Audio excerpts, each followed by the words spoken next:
नमस्कार, हिंद टीवी में आपका स्वागत है। जम्मू कश्मीर में डिलिमिटेशन की प्रक्रिया चल रही है और इस प्रक्रिया से सबसे ज्यादा तकलीफ दो पार्टियों को हो रही है।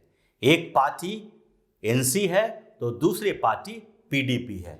यानी अब्दुल्ला और मुफ्ती परिवार को इस पूरी प्रक्रिया से परेशानी होने लगी है और इसीलिए दोनों डिलिमिटेशन को गलत बता रहे हैं और जम्मू कश्मीर में पुरानी व्यवस्था लागू करने की बात कर रहे हैं।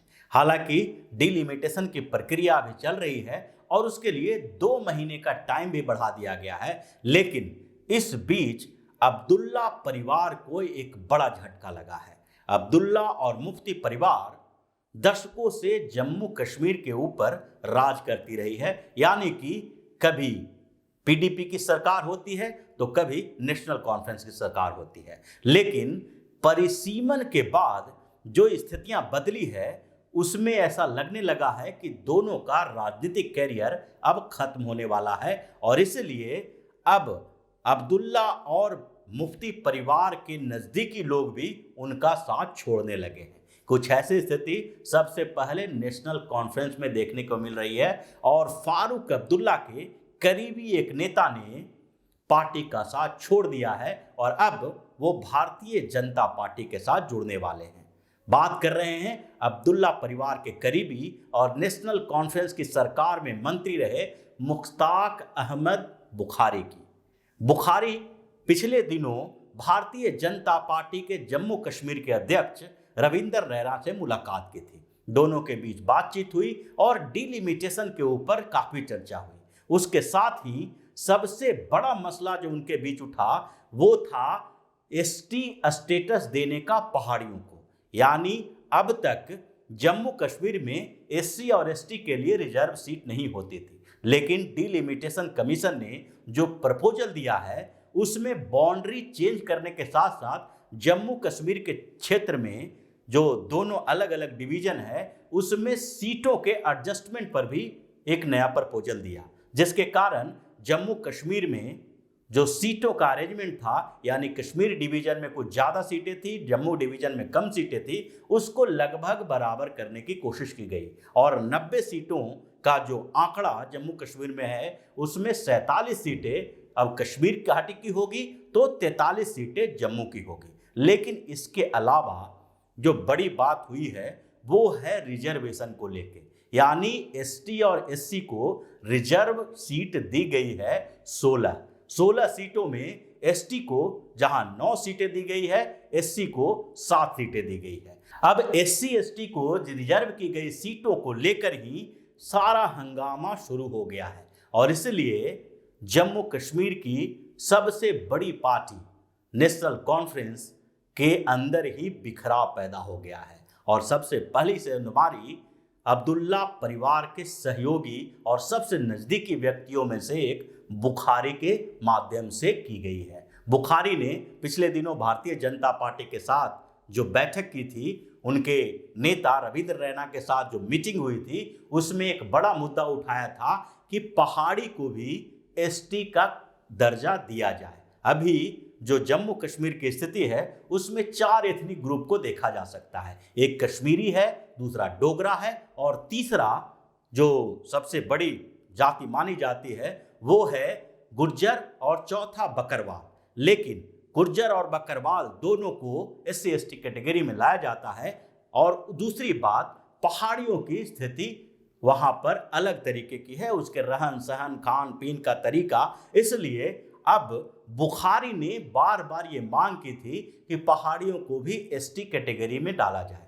भारतीय जनता पार्टी ने उनसे वादा किया कि एसटी कैटेगरी में उनको डाला जा सकता है और सबसे महत्वपूर्ण बात बुखारी के लिए यही रही कि जिस क्षेत्र से वो आते हैं वहां पर पहाड़ी कम्युनिटी के लिए जो बार बार आवाज उठाते रहे हैं, पहाड़ी बोर्ड के अध्यक्ष भी रह चुके हैं और इसलिए वो इसको एसटी कैटेगरी में इसलिए डालना चाहते हैं क्योंकि वहां का समीकरण बदल गया है। बात कर रहे हैं अनंतनाग लोकसभा क्षेत्र की। अनंतनाग लोकसभा क्षेत्र में स्थितियां बदल गई है डिलिमिटेशन के बाद। उस लोकसभा क्षेत्र का नाम अब अनंतनाग राजौरी लोकसभा क्षेत्र किया जाने वाला है और इसके कारण अनंतनाग राजौरी में से कुछ क्षेत्र निकाल दिए गए हैं तो कुछ क्षेत्र उसमें शामिल कर दिए गए हैं। अनंतनाग लोकसभा क्षेत्र से शोपियां और पुलवामा के कुछ क्षेत्रों को अलग कर दिया गया जो कश्मीर की घाटी में पड़ता है। दूसरी ओर राजौरी और पूंछ के कुछ क्षेत्र को उसमें शामिल किया गया है जो कि जम्मू डिवीजन में पड़ता है। अब इससे अनंतनाग राजौरी लोकसभा क्षेत्र से पीडीपी और एनसी की वर्चस्व जो थी वो खत्म हो चुकी है, क्योंकि यहां पर जम्मू डिवीजन के जो क्षेत्र जोड़े गए हैं उसमें बकरवाल और गुर्जर जाति के करीब करीब 19 लाख लोगों की संख्या है। उसके आसपास के क्षेत्रों में अगर देखा जाए तो ये पूरे के पूरे दोनों क्षेत्र जो मिलाकर अनंतनाग राजौरी लोकसभा क्षेत्र बनाया गया, उसमें हिंदू और मुसलमानों का पॉपुलेशन धीरे धीरे सिमट गया, यानी कि दोनों के बीच एक बराबरी का टक्कर हो गया। और उसके साथ जब गुर्जर बकरवाल को एक नई व्यवस्था के तहत SC ST का रिजर्वेशन में लाया गया तो ऐसी स्थिति में ये दोनों भी भाजपा के साथ आना शुरू कर दिए हैं। और तीसरी जो सबसे बड़ी बात यह है वो है कि पहाड़ियों को अब ST का दर्जा क्यों दिया जाना चाहिए, क्योंकि वो क्षेत्र अभी भी कश्मीरी डोगरा के अलावा रहन सहन संस्कृति सब में अलग है और बुखारी इसी की मांग कर रहे हैं। जो अनंतनाग राजौरी का नया लोकसभा क्षेत्र बना है उसमें 18 विधानसभा क्षेत्र हैं। इस 18 विधानसभा क्षेत्र में 6 क्षेत्र जो हैं वो ST के लिए रिजर्व हैं। अब ऐसे स्थिति में जब 6 क्षेत्र ST के लिए रिजर्व किया गया है तो वहां गुर्जर और बकरवाल के अलावा अब तीसरी जो समुदाय है पहाड़ी वो भी ST के दायरे में जाने की कोशिश कर रहा है। और यही बुखारी लगातार मांग उठा रहे थे, लेकिन फारूक अब्दुल्ला उन्हें इस मांग से मना कर रहे थे, उन्हें बार बार दबा रहे थे कि आप ऐसी मांग न करें ताकि ST की संख्या न बढ़े। ऐसी स्थिति में बुखारी ने कुछ दिन पहले नेशनल कॉन्फ्रेंस पे आरोप लगाया और उसके बाद रविंद्र रैना जो भारतीय जनता पार्टी के जम्मू कश्मीर के अध्यक्ष हैं उनके साथ मुलाकात की, डिलिमिटेशन कमीशन की बात की और उसके बाद उन्होंने स्पष्ट तौर पर कह दिया कि अगर भारतीय जनता पार्टी इस मामले में हमारा समर्थन करती है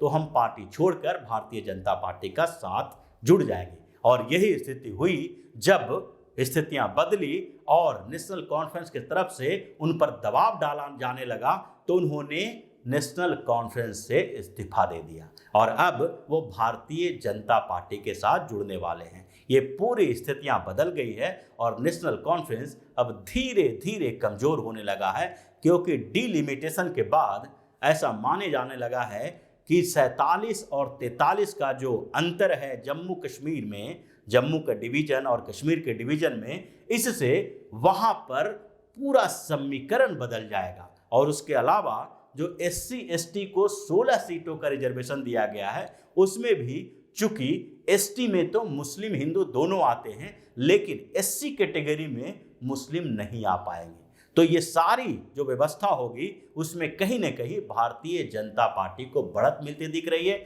और इसलिए नेशनल कॉन्फ्रेंस और PDP के कई मुस्लिम नेता भी अब पार्टी का साथ छोड़कर भारतीय जनता पार्टी की तरफ जा रहे हैं, जिसकी शुरुआत अभी मुश्ताक अली बुखारी के माध्यम से हुआ है, जिन्होंने NC का साथ छोड़कर भारतीय जनता पार्टी के साथ जुड़ने का फैसला लिया है। तो इसी तरह की खबरों के साथ फिर से हाजिर होंगे, तब तक के लिए बने रहिए हमारे साथ और देते रहिए हमें सहयोग ताकि इसी तरह की खबर हम आपके लिए लाते रहें। धन्यवाद। अगर आपको हमारा वीडियो पसंद आया हो तो इसे लाइक करें, इस चैनल को सब्सक्राइब करें और हाँ, बेल आइकन भी दबाएं ताकि आप तक हमारे वीडियो की नोटिफिकेशन पहुंचते रहें। हमसे जुड़े रहने के लिए अपने सुझाव हमें कमेंट बॉक्स में देते रहें। हमें आपके सुझाव का इंतजार रहेगा। हमारे साथ जुड़ने के लिए धन्यवाद।